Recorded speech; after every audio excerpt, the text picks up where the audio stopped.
Cres parte hoje com companhia aqui no programa. O programa mudou o estúdio, mas não muda os nossos temas, né, Gabriela Lerina? Boa tarde. Boa tarde, que prazer, meu amigo André Machado. Pois é, a partir de agora, então, muitas novidades, notícias, o que foi notícia nas últimas horas aqui no Rio Grande do Sul, aqui no RS Acontece. Pois é, a gente vai começar falando de um condomínio que foi construído para resolver questões de moradias populares para os mais pobres e é cada vez mais um depósito do crime aqui em Porto Alegre. Mais de uma centena de policiais foram mobilizados numa operação de combate ao assalto a ônibus no condomínio Princesa Isabel. Os prédios ficam numa localização privilegiada na João Pessoa, esquina Princesa Isabel, no bairro Azenha, e a 2 quadras do Palácio da Polícia. O nome escolhido para a operação, House of Pain, a Casa da Dor. Dor especialmente para os trabalhadores que moram no condomínio batizado de Carandiru e que, ao invés de contar com a proteção do Estado, convivem com a ameaça do crime e também com a lei do silêncio. O RS Acontece de hoje vai mostrar essa reportagem e vai mostrar também. 5 meses depois, o que mudou na rotina do bairro Cidade Baixa depois que a guerra do crime fez 3 mortos em plena João Alfredo? Como está a noite e a vida dos moradores na região? Há um dia da decisão. Seleção brasileira se prepara em Porto Alegre para enfrentar o Paraguai pelas quartas de final da Copa América. Em instantes, informações ao vivo, direto da concentração Canarinho. Violência na Serra. Proprietário de mini-mercado e cliente ficam feridos após assalto à mão armada em Bento Gonçalves. E em Caxias do Sul, novo capítulo na polêmica que envolve a principal praça da cidade. Agora, a Justiça proibiu a Prefeitura de mexer no local sem autorização dos vereadores. Ele chegou! Registrada a primeira temperatura negativa neste inverno. O amanhecer foi de temperaturas muito baixas no Rio Grande do Sul. Será que o inesperado veranico de junho foi embora? Com o frio, também vem a preocupação com a saúde. Aumentam em 15% os pedidos de internações de UTI em Porto Alegre para pacientes que vêm do interior com problemas respiratórios. Ao vivo, os cuidados para evitar doenças relacionadas às baixas temperaturas, como a gripe.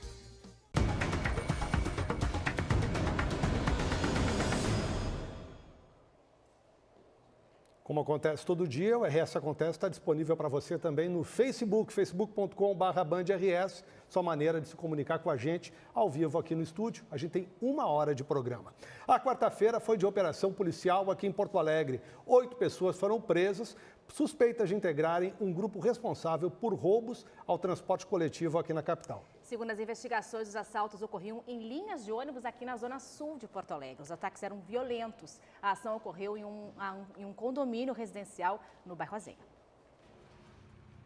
A operação House of Pain desarticulou quadrilha especializada em assalto a ônibus na zona sul de Porto Alegre. A ação envolveu mais de 170 agentes, 40 viaturas e apoio aéreo. Os policiais cercaram um condomínio na Avenida Princesa Isabel, próximo ao Palácio da Polícia. Uma caminhonete foi usada para arrebentar o portão do local. Foram cumpridos 28 mandados de busca e apreensão e 4 de prisão. Ao todo, 8 pessoas foram presas e um adolescente apreendido. 3 alvos da operação foram capturados. Um segue foragido. Tínhamos já várias informações de que naquele local, apesar dos moradores de bem que lá residem, que estavam se escondendo ladrões, assaltantes de roubos a transporte coletivos. Então, imediatamente se desencadeou essa investigação através da delegacia da DRTC de Porto Alegre, justamente no sentido, o cuidado que a Polícia Civil tem tido em ações que também são ações pontuais de prevenção, para que não se instalasse lá dentro esses autores desses delitos. O líder do bando foi preso na última sexta-feira. Ele é acusado de comandar mais de 40 assaltos em coletivos desde o final do ano passado. Comparsas da primeira quadrilha dele foram presos no início do ano. Em maio, recrutou outros criminosos, formando uma segunda quadrilha que atuou em pelo menos 12 ataques a coletivos entre maio e junho, no bairro Lamy. Nas imagens registradas de um dos assaltos, os 4 entram com arma em punho e começam a aterrorizar os passageiros. Nesse caso, houve registro de pessoas que levaram coronhadas. Roubaram um determinado veículo na frente ali do condomínio Princesa Isabel, deslocar até a Zona Sul, Lamy, efetuar os roubos, voltar pela Lomba do Pinheiro, roubar mais 2 ônibus na Lomba do Pinheiro, abandonar o veículo lá e voltar para o seu esconderijo. Além das prisões, a polícia apreendeu uma quantidade de drogas, balança de precisão e 30 celulares de vítimas. A polícia segue buscas pelo foragido. A comunidade pode denunciar a partir de denúncia anônima pelo WhatsApp 984465874. É o que nos faz pensar muito sobre esse local, sobre o condomínio Princesa Isabel. Faz a gente voltar um pouquinho no tempo, lembrar o que tinha antes ali naquele local. Existia uma vila popular justamente naquele entroncamento da Zenha, ao lado do terminal de ônibus. Lá, entre outras coisas, tinha uma taba de uma tribo carnavalesca aqui em Porto Alegre, os Tapuias. Naquela região morava gente pobre, trabalhadores, junto com moradores da Vila Cabo Rocha e da Vila Zero Hora, se transferiram para aquele local que tem uma arquitetura diferenciada e que, por incrível que pareça, mais do que favorecer aos moradores, acaba favorecendo ao crime. O condomínio Princesa Isabel está a 250 metros do Palácio da Polícia aqui em Porto Alegre, ou seja, muito perto de onde está a cúpula da segurança pública do Rio Grande do Sul. E mesmo assim, acaba desafiando sempre o serviço da polícia com a reincidência de a utilização daquele local como um local de depósito do crime. Não são poucas as ações policiais que já foram realizadas por ali. O local, infelizmente, o condomínio, que foi feito para receber família de trabalhadores e veio junto com ele os traficantes também que moravam naquelas regiões, ganhou o fatídico e fatal apelido de Carandiru. Se fosse o Carandiru, teria sido de fato uma prisão, onde aqueles que estão lá dentro seriam os responsáveis pelo crime, de lá não sairiam. Só que quem vive lá dentro são famílias, pessoas trabalhadoras que são hoje prisioneiros das ações desses criminosos que estão lá dentro. A polícia faz bem em agir no local, agora a solução ali não é fácil e precisa envolver também outros agentes públicos, como a Prefeitura Municipal de Porto Alegre, já que em 2006, quando aquele condomínio foi entregue, quem fez a entrega foi o Departamento Municipal de Habitação aqui da capital. Gabi. Isso aí, André, a gente já fez muitas reportagens lá, lembrando, como você disse, né, André, tem muitas famílias ali que estão lutando pelo seu dia a dia. Violência na Serra Gaúcha. 2 pessoas ficaram feridas depois de uma tentativa de assalto a um mini-mercado em Bento Gonçalves. O caso ocorreu na noite desta terça-feira, no bairro Fenavim, e as imagens são impressionantes. Um homem que ainda não foi identificado chegou ao local em uma moto e anunciou o assalto. O dono do estabelecimento, Jorge Goulart, de 48 anos, tentou sair atrás do balcão e foi atingido por um tiro de raspão. Um outro homem, identificado como Luiz Morbini, de 63 anos, também ficou ferido. Eles foram encaminhados ao hospital e já tiveram alta. O assaltante fugiu sem levar nada do mercado. Sabe que a gente conversou com o prefeito Guilherme Pazinha esses dias sobre essa sequência de crimes em Bento Gonçalves. E uma das preocupações da Serra é que o crime da região metropolitana está brigando por lá, está migrando para lá justamente. A briga de facções que a gente aqui estamos comemorando uma redução saudável de homicídios aqui em Porto Alegre, ter acabado gerando conflitos lá na Serra. Inclusive, no ano passado, Bento Gonçalves registrou mais crimes do que Caxias do Sul, né? E é uma cidade menor, né? Olha, mas não é só de crime que a gente vai falar, não. Tem 2 assuntos que estão dominando a quarta-feira entre os gaúchos. A queda nas temperaturas, que aliás vai ser um assunto aqui em instantes no RS Acontece, e a gripe, não a família que não tenha alguém enfrentando sintomas da doença. Verdade, olha só, né, André? Em alguns casos, inclusive, de quem tomou a vacina da gripe, que é o seu caso, e eu também, viu? É o meu caso. Olha, eu tomei a vacina da gripe em março, fiquei 2 meses afastado do trabalho, ontem acabei buscando... 2 dias? 2 dias. Não, 2 meses não. Faz 2 não. meses que eu tomei a vacina. Busquei atendimento ambulatorial e ao chegar no ambulatório, o que mais havia por lá eram pacientes buscando atendimento para enfrentar a maldita gripe. Verdade. Então, por isso, a gente vai até a UPA Moacir Scler com o repórter Julian Serafim para saber como é que está a procura de atendimento por aí. E aí, Julian, boa tarde para você. Tenho certeza que a movimentação é intensa, né, meu amigo?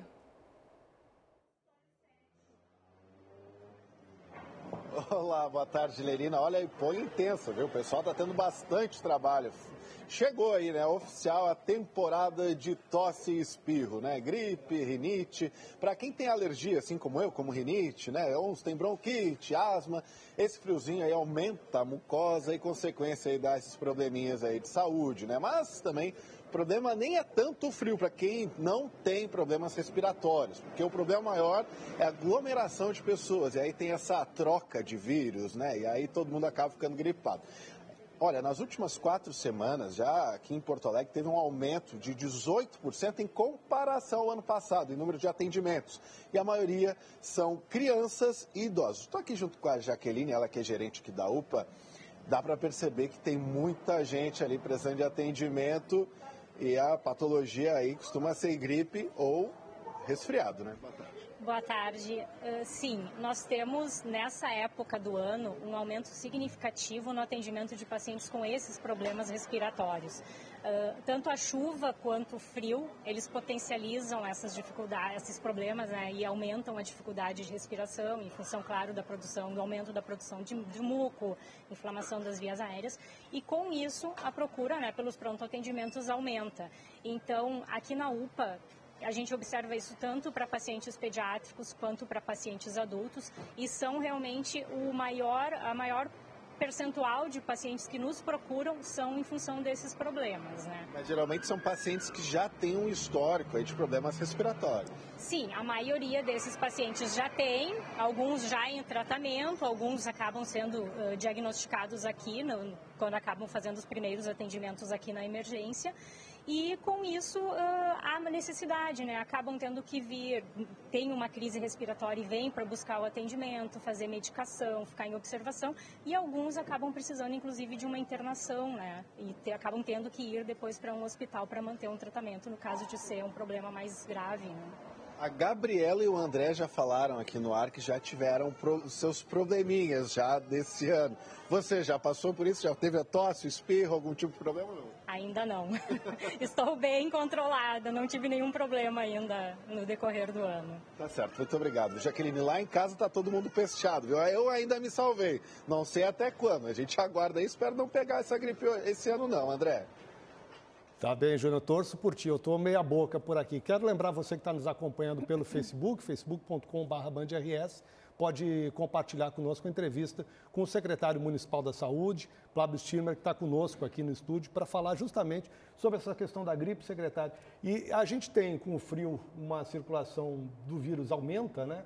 E já tivemos, antes mesmo da chegada do frio, a notícia da primeira morte por gripe em Porto Alegre. São 9 no Rio Grande do Sul até agora. Exatamente. Boa tarde, André. Boa tarde, Gabriela. Boa tarde. Nós recebemos hoje a confirmação, né, de que a causa da morte aí, ocorrida na semana passada foi influenza, foi uma síndrome respiratória aguda grave pela gripe, né, A variante H3N2. Quem né? era esse paciente? Qual o perfil? Ele tinha se vacinado, secretário? Isso, é um paciente idoso, diabético, com problemas de coração. Aqueles pacientes que tradicionalmente têm mais vulnerabilidade aos casos de gripe, né? Ele havia se vacinado, mas infelizmente acabou adoecendo e faleceu. Bom, secretário, qual é a orientação básica para que a gente possa evitar a gripe? A gente sempre, quando criança, ouviu falar de tomar muito suco de laranja, tomar chazinho aí já quando a gente está gripado, mas como é que a gente se previne da gripe além da vacina? A vacinação é o meio científico mais comprovado para a prevenção de gripe. Mas é importante a gente ter alguns cuidados, porque a transmissão do vírus ela se dá especialmente pelo contato, né? Seja no mesmo ambiente ou seja tocando as mucosas com o vírus, né, presente nas nossas mãos. Então, evitar tocar a boca, as narinas com as mãos, lavar frequentemente as mãos. E o lavar pode ser com água e sabão. Né? Com água e sabão, exatamente. Utilizar o álcool gel? O álcool gel também é eficaz. Né? Outra medida que a gente recomenda é ventilar o ambiente. A gente sabe que é frio, mas é importante se agasalhar e deixar os ambientes o mais ventilados possíveis para o ar Só ir no ônibus e no Transurb, né, Gabriel? Ou até mesmo aqui na redação, eu ia dizer, verdade, porque o que a gente tem é uma grande quantidade de pessoas com tosse, como disse o Julian ali, isso acaba se transmitindo muito facilmente, né? Exatamente. E qual é a recomendação? Quando a pessoa deve se afastar? No caso, o André ficou 2 dias afastado, eu fiquei 3 dias semana passada. Quando é que a pessoa tem que se afastar para que não seja transmitido para outras pessoas? Os casos que cursam com febre, né, os casos gripais, que a gente costuma diferenciar a gripe do resfriado, né? Os casos que têm febre, dor no corpo, em que a pessoa não tem condições, né, de se movimentar, em geral são causados por vírus que têm uma transmissibilidade, uma gravidade maior e a gente recomenda, em geral, o afastamento. Quando a pessoa está em condições de trabalhar, a gente recomenda que adote todas as outras medidas que a gente comentou anteriormente, de manter os ambientes ventilados, lavar bem as mãos, evitar tocar nariz e boca. O Luiz Van Damme está nos acompanhando aqui pelo Facebook e está perguntando o seguinte: essa vacina contra a gripe é para pessoas de qualquer idade e até quando vai dar para se vacinar? Ainda tem vacina nos postos em Porto Alegre? A gente ainda tem um estoque pequeno, né? A gente recebeu cerca de 600 mil doses do Ministério da Saúde e atualmente a gente está com 15 mil, né? Todo o restante já foi aplicado na população. Em termos de possibilidade de vacinação, a partir dos 6 meses, qualquer pessoa pode se vacinar. A gente tem uma pequena contraindicação, que são pessoas que têm alergia à proteína do ovo, né? Mas tirando isso, as pessoas podem se vacinar. Já faz algum tempo que a vacinação está liberada para qualquer faixa etária, então a gente não tem restrição de vacinação. E, secretário, eu volto na pergunta de quanto que as pessoas devem procurar atendimento, porque a gente viu aí na situação dos postos de saúde aqui de Porto Alegre, tem muita gente, algumas têm gravidade, outras nem tanto. Então, quando é o sinal que realmente deve se procurar ajuda? Certo. Essa é uma pergunta bastante difícil, porque a gente precisa analisar caso a caso, né? A presença de falta de ar, ela costuma ser um determinante de busca de atendimento, porque ela pode indicar já um comprometimento pulmonar. Pessoas que têm doenças respiratórias crônicas, como asma, enfisema, bronquite, também a gente recomenda buscar atendimento, porque ela facilmente gera um quadro de descompensação que precisa de medidas mais intensivas. Os casos de resfriado, em geral, o bom e velho chazinho, né, o repouso, a hidratação, costumam ser suficientes, mas a pessoa, e no caso das crianças, né, o cuidador é que deve decidir, deve perceber se tem algo de anormal, algo de alterado, que precisa de um atendimento profissional para esclarecer. Secretário, o senhor permaneça conosco, a gente tem mais assuntos de saúde para falar aqui no RS Acontece. Continuamos falando também no assunto, tem tudo a ver com saúde, que é sobre o frio, porque o frio chegou com força aqui no estado. O amanhecer no Rio Grande do Sul foi congelante em Bom Jesus, na Serra Gaúcha. Antes das 9 da manhã fazia apenas 1 grau. Pouca gente na rua, tempo nublado, pouco vento. Coitadinho do cachorrinho lá, André, eu acho que ele estava com frio, hein? Do amanhecer em Bom Jesus. Ainda falando em frio, a primeira temperatura negativa desse inverno foi registrada em Quaraí, na fronteira com o Uruguai. O termômetro da cidade registrou 3 graus abaixo de zero. Teve geada, como a gente vê aí no registro que foi enviado pelo telespectador, o Caco Castro, que é radialista lá em Quaraí, mandou para a gente essa imagem hoje de manhã cedinho. Aliás, Quaraí é sempre uma das cidades mais frias do inverno do Rio Grande do Sul. Agora, sempre tem uma dúvida, como é que o frio impacta num outro problema sério da saúde e que tem despertado cuidados especiais neste ano em todo o Rio Grande do Sul, especialmente aqui em Porto Alegre, que é a dengue. Sobre isso a gente segue conversando com o secretário Pablo Stirmer. O mosquito circula menos com o frio, mas os cuidados não devem diminuir, né, secretário? Bem lembrado, André. A gente está passando aí pela maior série de casos de dengue da história de Porto Alegre. A gente sabia que isso aconteceria em determinado momento e acabou acontecendo nesse ano de 2019. Tradicionalmente, os casos acontecem durante o verão e quando chega a primeira onda de frio, ali por abril, maio, a dengue costuma cessar, os mosquitos diminuem muito a circulação. A gente tem mais de 1.500 armadilhas por toda a cidade para captar esses mosquitos e, tradicionalmente, no inverno a gente deixa de detectar esses mosquitos. Como neste ano a gente ainda não teve uma sequência de frio sustentada, a gente continua tendo mosquito presente, né? Vários moradores aí devem presenciar, constatar o mosquito aí nos seus locais de moradia ou de trabalho. Então, é um cuidado que a gente precisa ter, né? Continuar atento a evitar água parada, a remover recipientes, né? Cuidar do lixo. Fazer que a gente ensina todo ano aqui. Isso. E a gente, de vez em quando, deixa eu fazer. Tem mais uma pergunta que está chegando para o telespectador pelo Facebook. O Rafael Breta está dizendo o seguinte: gripe se tem toda hora, todo mundo sabe cuidar. Quero falar da demora nos postos, contratação de novos médicos e demora muito para se marcar, realizar um exame. Está com dificuldade de atendimento nos postos de saúde, secretário? A gente tem buscado enfrentar esse problema continuamente. Agora, no inverno, a gente todo ano lança a Operação Inverno. Então, a gente aumenta a capacidade de atendimento nos pronto-atendimentos. A gente estende, contratação emergencial? Faz uma contratação temporária, porque a gente percebe que a demanda, especialmente na pediatria, ela é sazonal, né? No período do inverno... Isso já está valendo? Já está valendo, nós já temos Para mais... quais postos, quais áreas? Nós temos mais profissionais atendendo nos pronto-atendimentos, né, na Bom Jesus, na Lomba do Pinheiro, no Cruzeiro do Sul. São as maiores comunidades? São os locais que funcionam 24 horas. E que desses aí, alguns postos vão passar por mudança agora no processo de administração também, que já é outra pauta. Exatamente. Não daria tempo para tudo.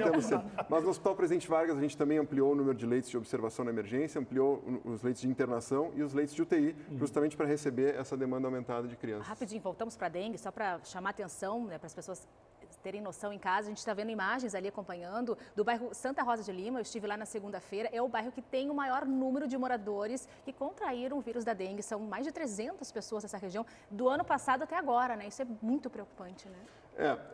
Felizmente, os casos ficaram concentrados apenas nessa região, né? Teve a fatalidade de o vírus entrar na cidade por aquela região e acabar circulando com a presença do mosquito, né, entre os moradores de lá.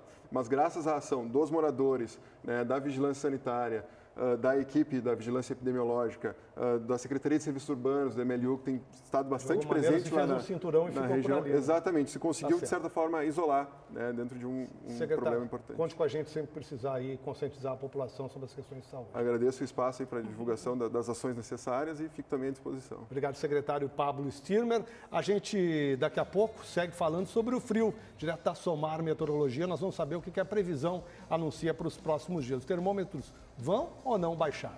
E a gente volta também à UPA Moacir Sclier. A partir de segunda-feira, o local não terá mais atendimento pediátrico. Os detalhes em instantes, aqui no RS Acontece. Não sai daí.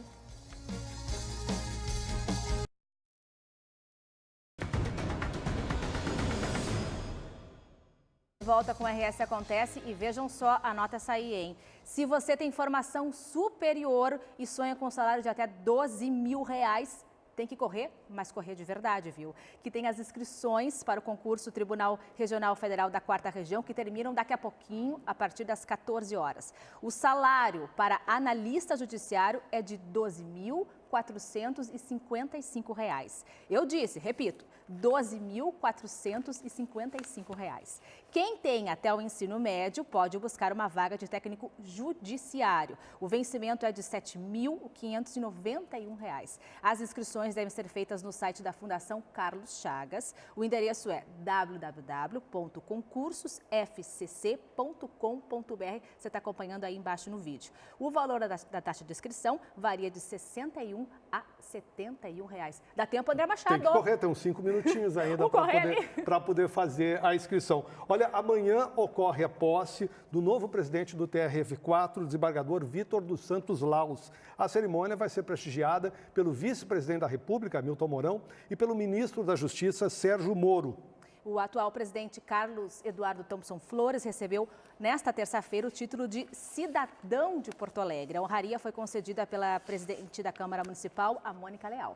Thompson Flores ressaltou os benefícios da rotatividade no comando do Judiciário e lembrou também do trabalho da corte comandada por ele até agora. Concluí uma etapa da minha vida, né, uma etapa que me foi muito gratificante, onde tivemos vários desafios, muitos enumerados, inclusive, aqui pelos nossos generosos oradores.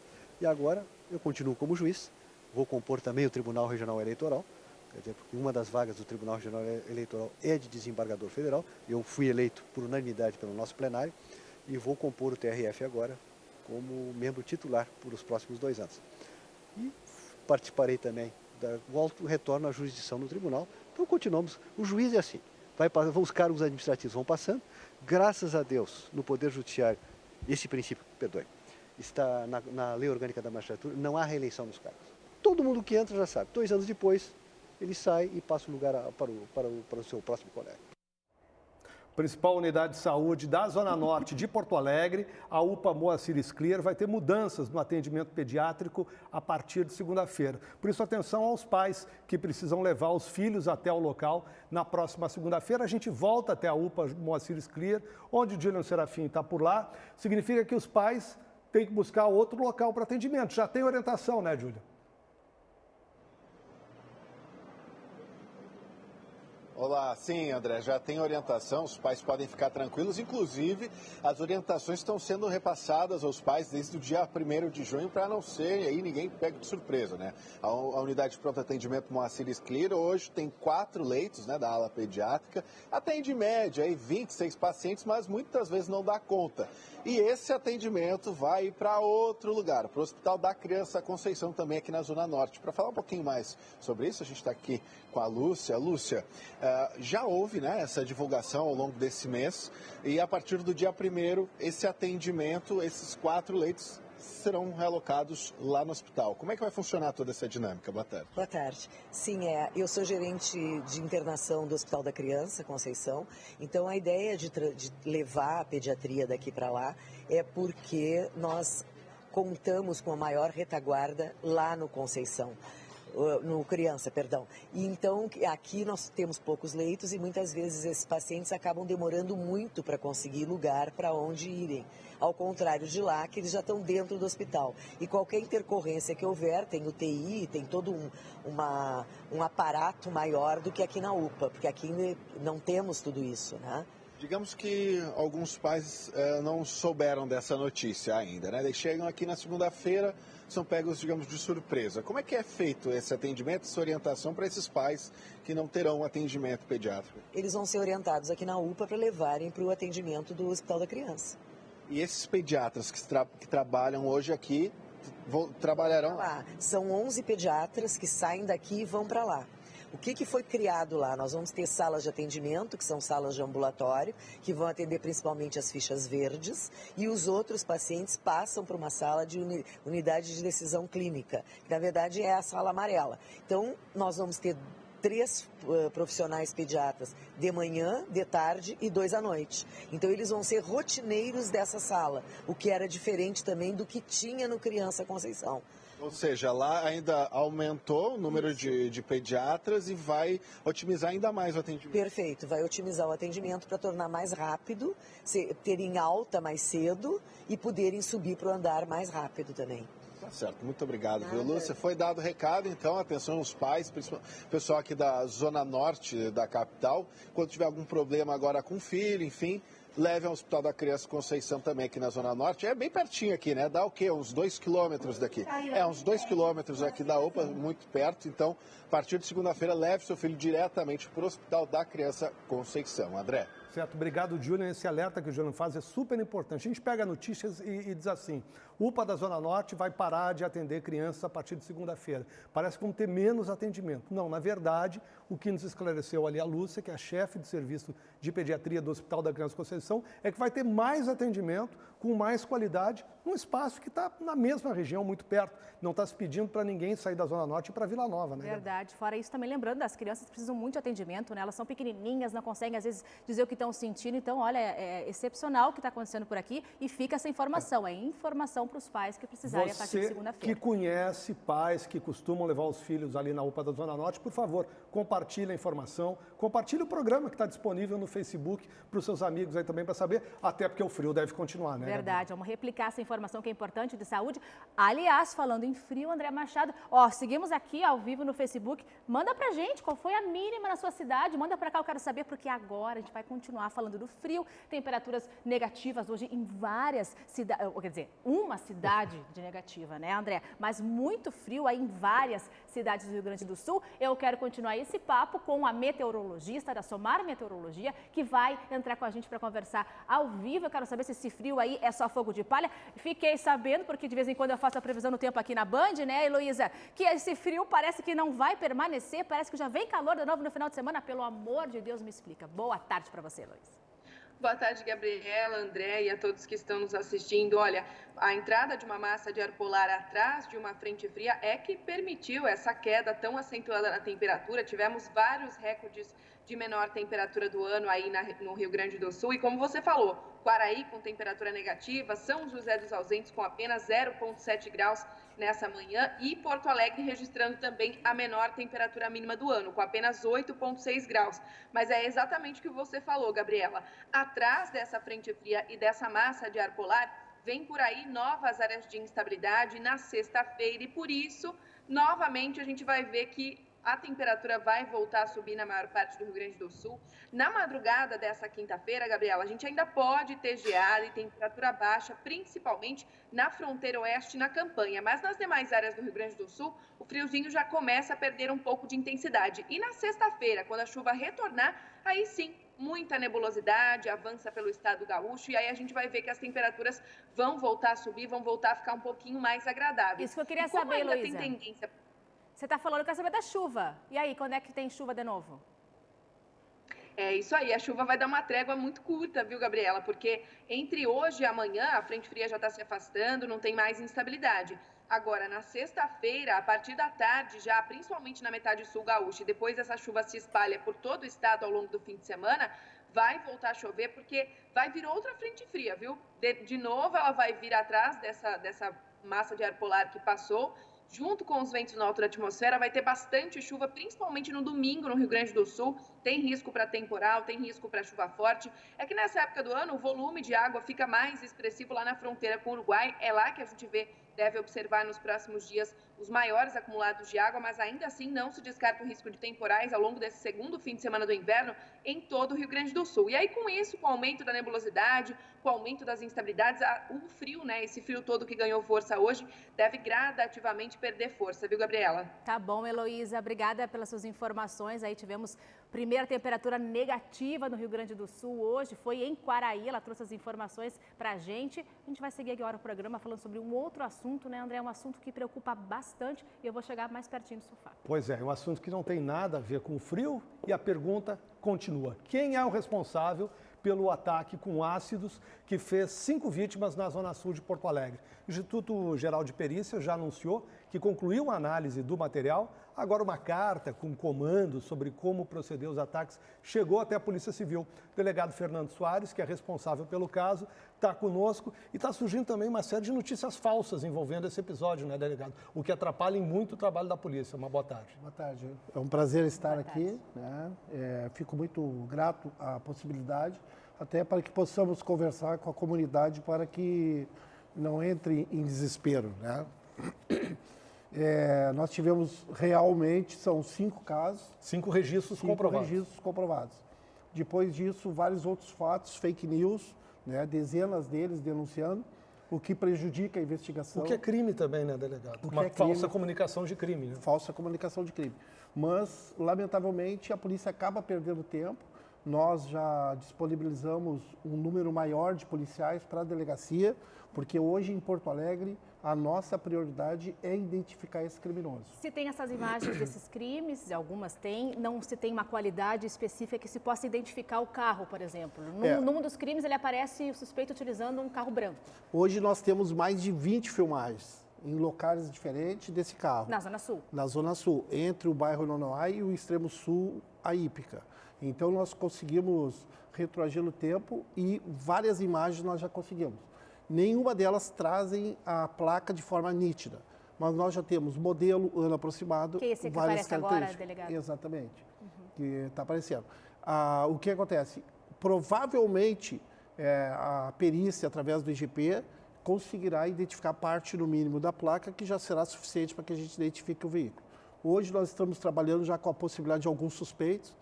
É o que eu dizia, até ontem nós não tínhamos suspeito nenhum. Hoje nós já temos alguns suspeitos. Porque o que nós estamos fazendo, André?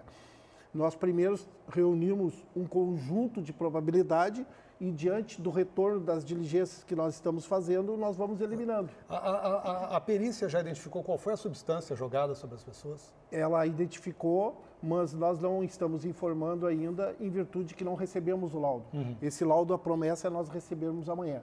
Porque com Mas esse você sabe laudo... se é um componente de venda restrita, por exemplo? Pois é isso aí que nós estamos trabalhando, né?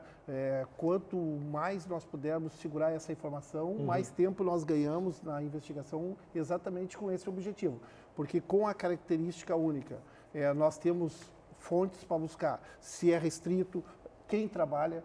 Dentro desse conjunto de suspeitos, a gente pode começar a eliminar uns e tornar mais forte em relação ao outro. Dá para se dizer, então, que em breve se chega a esse suspeito? Esperamos. Estamos trabalhando, né, como eu disse, em Porto Alegre. Este é o objetivo. O senhor disse que está demandando muito da polícia e hoje é o principal objetivo da Polícia Gaúcha de Porto Alegre tentar identificar essa pessoa. Hoje, tanto da divisão que eu sou diretor e do departamento da região metropolitana, nós tiramos alguns policiais do serviço de inteligência que estão trabalhando diretamente na delegacia com o delegado Coelho, exatamente para quê? Para reunir essas provas, realizar a diligência e nós termos retorno.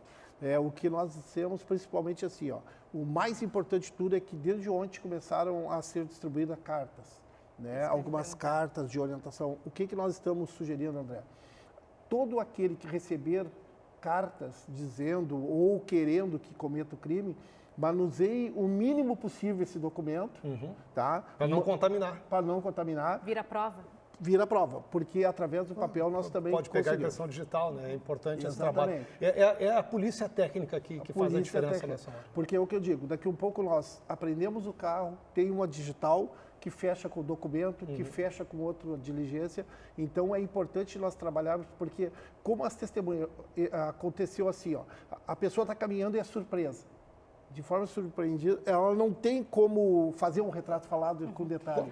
Sim, até porque se ali no desespero, qual foi o último registro que nós tivemos? O registro oficial que está numa delegacia foi no dia 21 às 7h30 da manhã, o último caso. 21 ainda na quinta-feira. Na quinta-feira. Na quinta-feira aí o caso tornou-se público. Tornou-se público. Essa madrugada entrou um caso. Entrou um caso de ocorrência. Essa noite entraram 2 ocorrências. Da correspondência, que nós já ouvimos, abrir uma investigação paralela para saber a origem, porque pode ser um falso comunicação, aquelas coisas todas. Estamos trabalhando para ver se no futuro a investigação do ácido cruza ou não com essa carta. E a segunda ocorrência que entrou seria ali na Cavalhada, essa madrugada, perto da meia-noite, onde uma vítima teria sido atingida, mas não registrou. Quem foi registrar foi uma testemunha que teria tirado um tijolo no veículo branco e quebrado o vidro. Mesmo veículo também, segundo? Em tese, um veículo branco que seria o mesmo. Então, assim, o que nós estamos... Se eventualmente alguém ver um veículo, um HB20 com o vidro quebrado, algum vizinho, algum amigo, nos denuncie. Uma oficina mecânica? Mas, qual assim, o telefone, delegado? A gente já está encerrando, só para a gente passar isso. 197 ou 190, mas para concluir assim, nós não temos certeza que esse fato aconteceu. Sim. Estamos verificando. Comprovado. Delegado Fernando, obrigado por estar conosco. Espero tê-lo em breve aqui nesse sofá, contando o desenrolar desse caso aí já com a prisão. Esse é o meu maior desejo. Que seja logo. Bem. Hoje ainda. Ainda, quem sabe. Obrigado, delegado. Ainda hoje no RS Acontece, nós vamos ao vivo até a concentração da Seleção Brasileira. Porto Alegre é palco amanhã da decisão nas quartas de final da Copa América contra o Paraguai. E a gente mostra também como 3 crimes em uma mesma noite mudaram a rotina do bairro Cidade Baixa, em Porto Alegre. Sexta-feira, completa-se 5 meses de uma noite de terror no bairro Boêmio da capital. Já voltamos.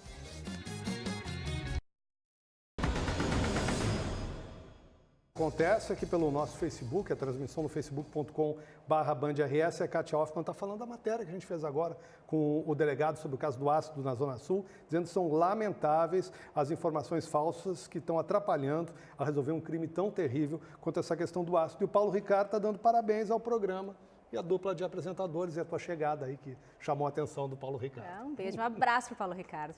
Vamos lá? O governo do estado vai contratar agentes para reforçar o sistema prisional do Rio Grande do Sul. O setor enfrenta uma crise com presos sendo mantidos em delegacias e em viaturas em frente aos postos de polícia. A gente está mostrando direto isso aqui, né, André? Pois é, hoje o Osíris Marins e o Sérgio Stock conversaram com o secretário responsável pelo setor no Jornal Gente da Rádio Bandeirantes. Eles trazem aqui os detalhes para o telespectador do RS Acontece. Boa tarde, André Machado. Nós conversamos no Jornal Gente, hoje na Rádio Bandeirantes, com o secretário prisional do Estado do Rio Grande do Sul, secretaria recentemente criada, o secretário César Fatioli, justamente a respeito desta novela que se arrasta já há mais de 4 anos, que são os presos em frente a delegacias, presos em viaturas ou em xadrezes improvisados de delegacias. Já há um plano de novas vagas que serão abertas. O plano está com o governo do estado, com o governador e com a Secretaria da Fazenda. Depende de aporte de recursos que virão do estado, do cofre do estado e também da Secretaria Prisional, o DEPEN, em Brasília. Serão 50% do estado e 50% da União. Essas vagas serão projetadas ao longo dos próximos 2 anos. É de médio e curto prazo essa solução.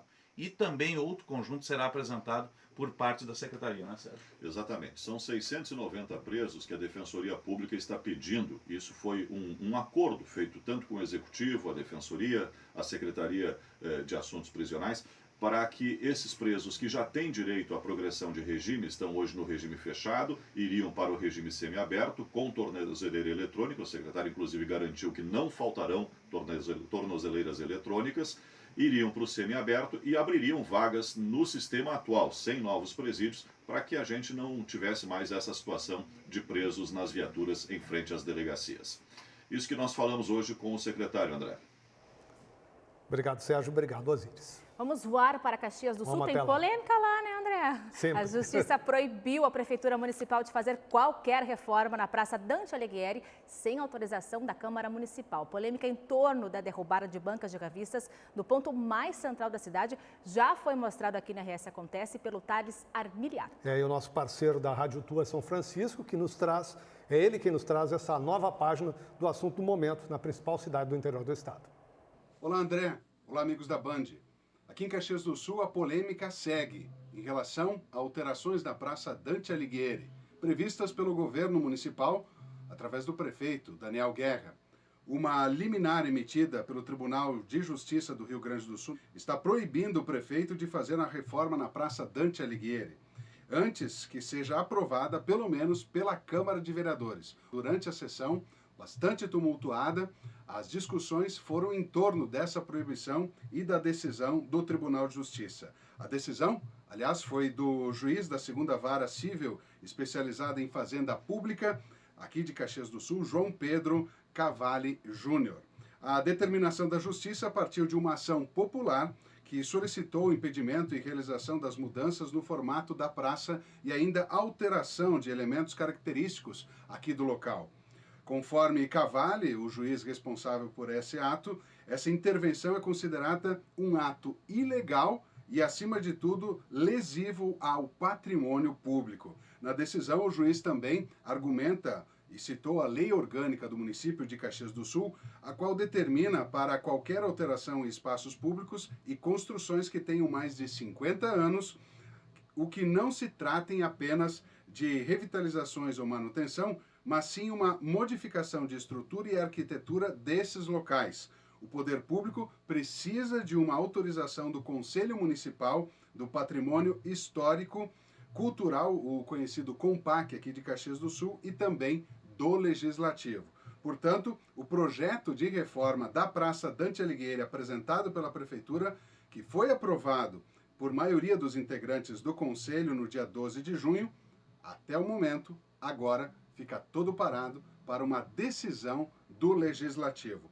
Porém, a liminar salienta que o projeto não tramitou, e repito, na Câmara de Vereadores e não teve a aprovação dos parlamentares. Logo, essas intervenções, segundo o Tribunal de Justiça, não poderiam acontecer. É a polêmica que continua em Caxias do Sul em relação às reformas na Praça Dante Alighieri. Aqui de Caxias, para a Band. Um abraço, Thales Armiliato.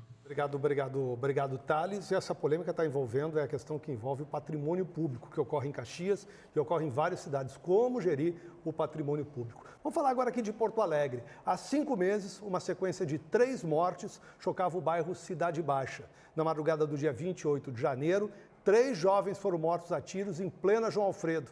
A disputa pelo crime estava por trás de uma tragédia que mudaria a geografia da boemia e espalhou medo entre os moradores. E a Band esteve lá, você, André Machado. Na segunda-feira, o Band Cidade foi apresentado pelo André Machado a poucos metros do local do crime. Hoje, nossa reportagem voltou ao bairro Cidade Baixa para ver como a sequência de homicídios mudou a vida de moradores, comerciantes e frequentadores do bairro boêmio da capital do Rio Grande do Sul. A reportagem é de Julian Serafim e do Marcelo Campedelli. Há 5 meses, o bairro mais boêmio da capital gaúcha era destaque nas páginas policiais. No dia 26 de janeiro, 3 pessoas foram assassinadas, vítimas da guerra do tráfico de drogas. Até agora, 4 dos 6 suspeitos foram presos.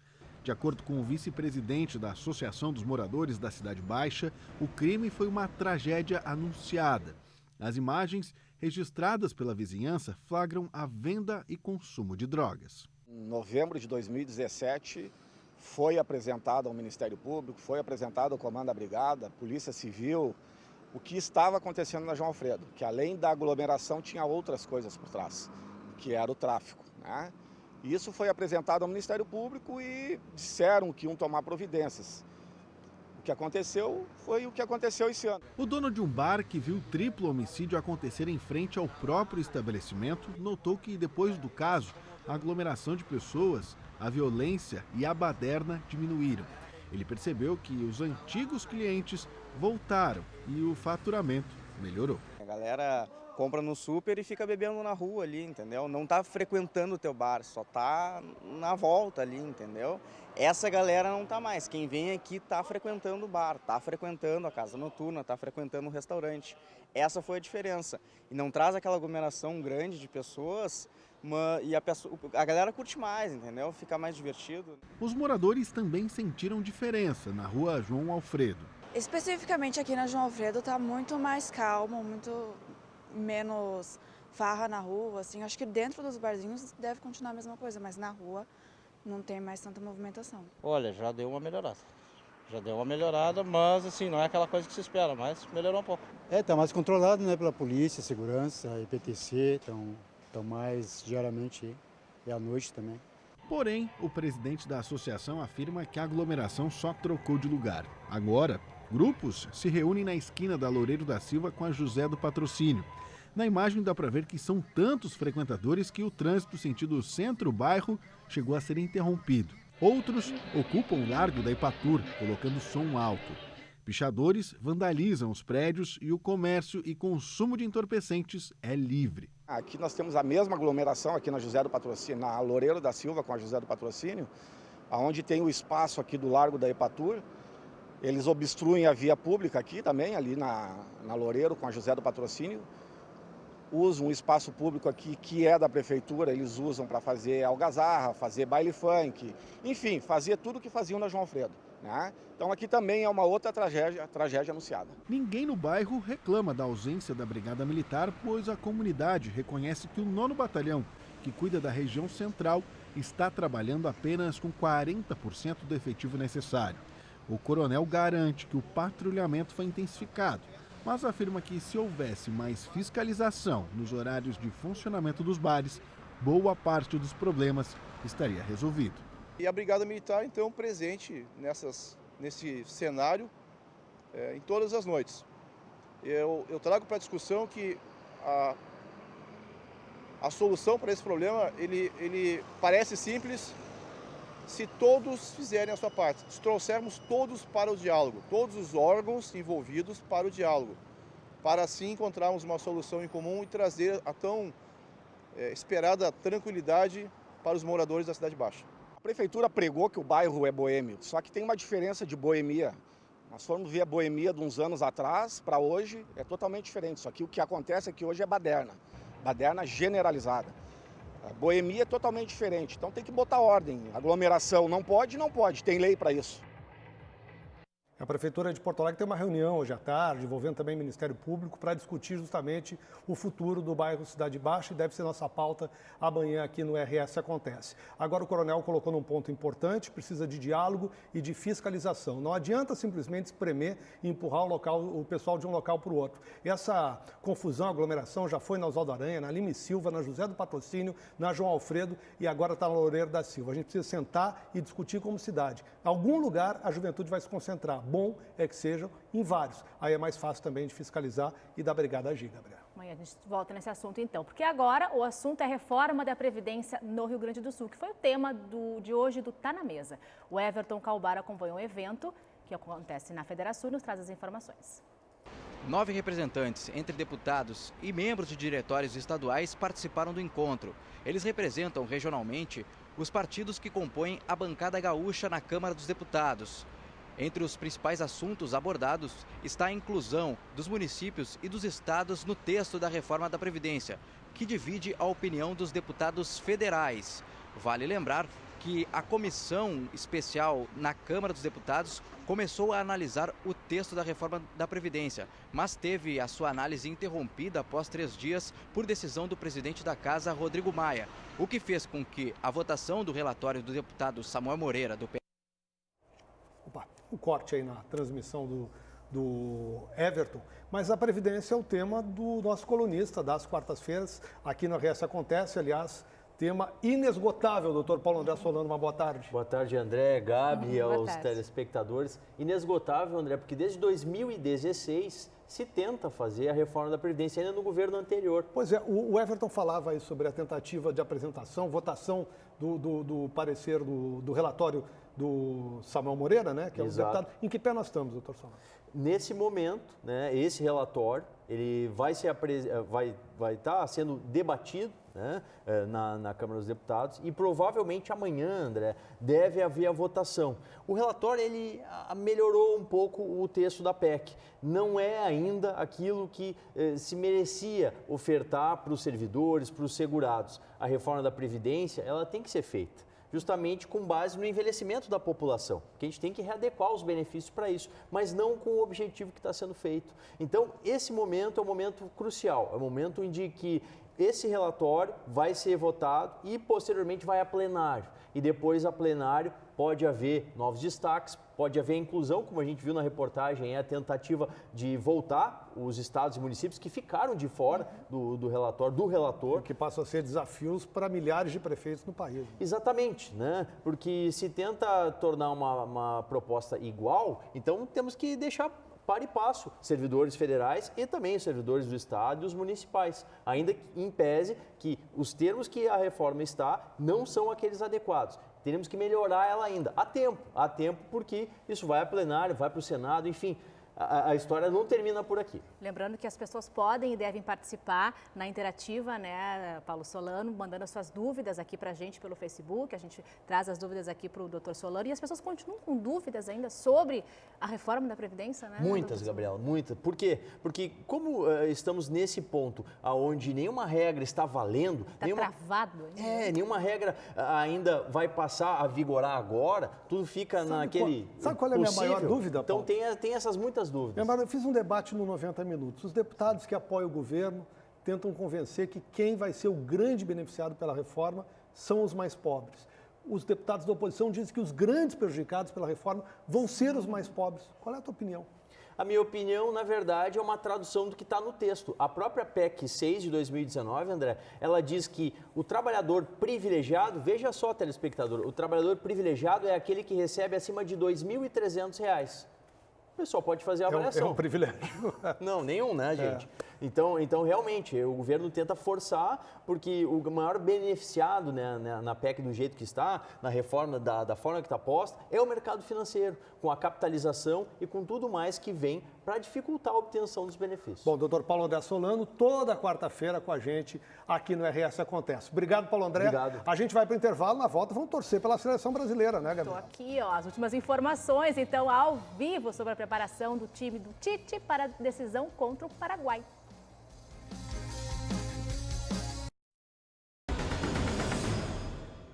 De volta a dedo cruzado, né, André Machado? Falar de Brasil? E Paraguai. Né? Vamos direto ao hotel da seleção brasileira, onde o repórter Matheus Dávila acompanha na Zona Norte de Porto Alegre.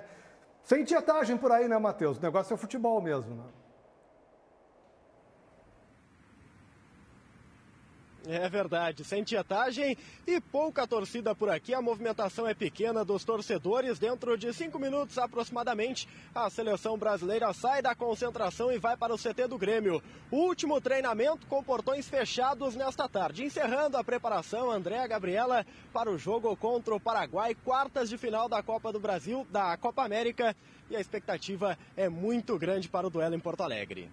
Tá bem, obrigada, Matheus. E a gente na torcida. Olha, acabo de receber a informação que jogaram água num grupo de mulheres na Zona Sul de Porto Alegre. Não sabe se era ácido, o que era, mas não pode fazer isso. Gente, obrigado. Amanhã a gente está de volta ao 1h30. Tchau, beijo, beijo, beijo. Até amanhã.